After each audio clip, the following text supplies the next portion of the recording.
Hello, नमस्कार।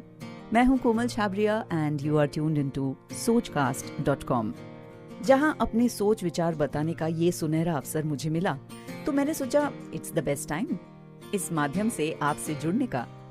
Life के इस मोड़ पर आकर मैंने खुद को हर नजरिए से पहचाना है। सबसे पहले तो एक इंसान, एक औरत की तरह, फिर एक बेटी, बहन, बीवी, दोस्त, बहू बनकर ये सारे रोल्स भी अदा किए। मगर सच कहूँ तो मैं सबसे ज्यादा अपने आप को एक माँ की तरह आइडेंटिफाई करती हूँ।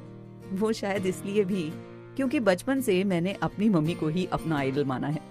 और सच तो यही है ना कि हर इंसान सबसे पहले अपनी माँ को ही जानता है, पहचानता है, और सबसे पहला शब्द भी तो माँ ही सीखता है ज्यादा करके।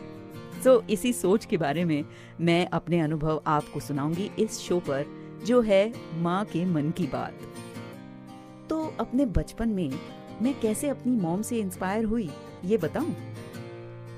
मेरी मम्मी को गाने का बड़ा शौक था और वो घर के सारे काम करते वक्त है ना रेडियो सुना करती थी। चाहे वो खाना पका रही हूँ, कपड़े इस्त्री कर रही हूँ, साफ सफाई कर रही हूँ, रेडियो बैकग्राउंड में चलता ही रहता था। एंड तब हम विविध भारती सुनते थे। This was I think in late 70s, early 80s।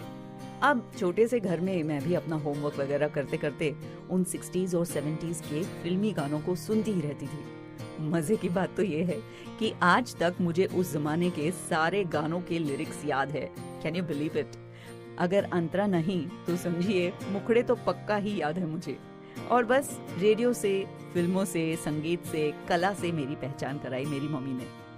और आज मैं अगर यहाँ आपके साथ हूँ ना, तो इसमें भी उनका ही आशीर्वाद है। हाँ, क्योंकि ये उनका ही इन्फ्लुएंस था मेरे बचपन में कि मैं बड़ी होकर एक रेडियो जॉकी बन गई और आज यहाँ पर उसी सफर के दौरान आई हूँ।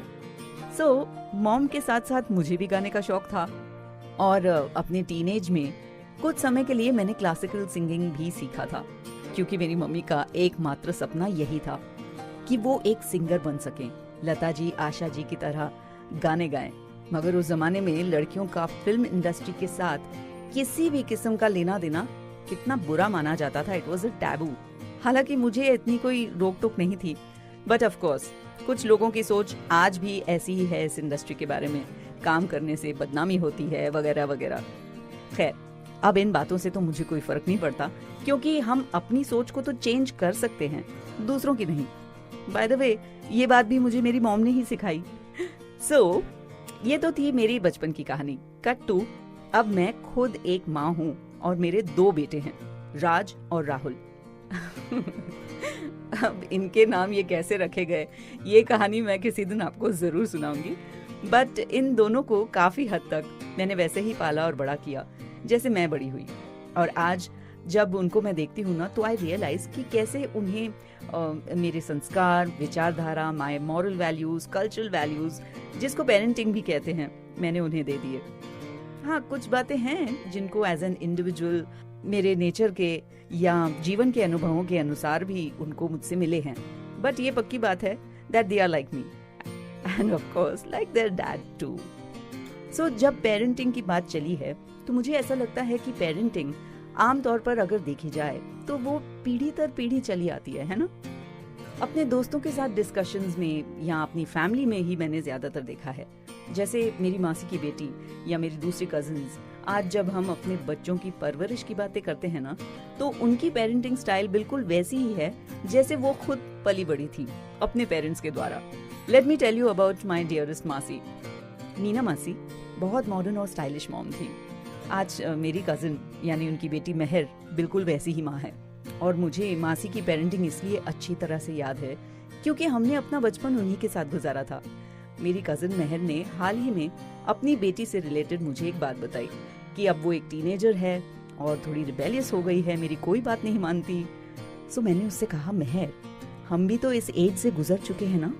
एंड डू यू रिमेम्बर कि हम क्या एक्सपेक्ट करते थे अपनी मॉम से, कि वो हमें एक दोस्त की तरह समझ सके, right?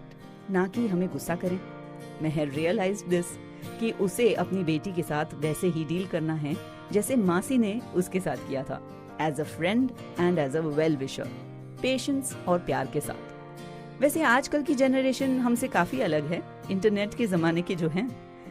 But anyway, to be honest, as a mother हमें जमाने के साथ चेंज तो होना ही है, but at the same time हमारी कोर फैमिली वैल्यू सिस्टम को भी जारी रखना है, जो बच्चों के इमोशनल, मेंटल, साइकोलॉजिकल वेलबींग के लिए बहुत इंपॉर्टेंट है, क्योंकि हमसे बच्चों को वैसे ही उम्मीद होती है जैसे हमें उनसे। और ये बैलेंस करना ही चैलेंजिंग होता है ना एक माँ के लिए, चाहे वो स्टे एट होम मॉम हो या फिर ऑफिस गोइंग या part time working mother, but that's how it is for any mother. चाहे हम लाइफ में कुछ भी करें, रहना तो हमें फुल टाइम मॉम ही है। सो आज इस मेरे इंट्रोडक्शन में ये तो पता चल ही गया होगा कि माँ के मन की बात में बच्चों के परवरिश, उनके जीवन के हर मोड़ पर एक माँ का क्या रोल होता है। अगली बार आपको बताऊंगी कि मेरी मम्मी होम मेकर होकर कैसे और क्यों एक वर्किंग मॉम बनी और उसका मुझ पर, मेरे भाई पर क्या प्रभाव पड़ा। अगली बार। For now I will take your leave. You keep that smile on and spread the good vibes. Bye.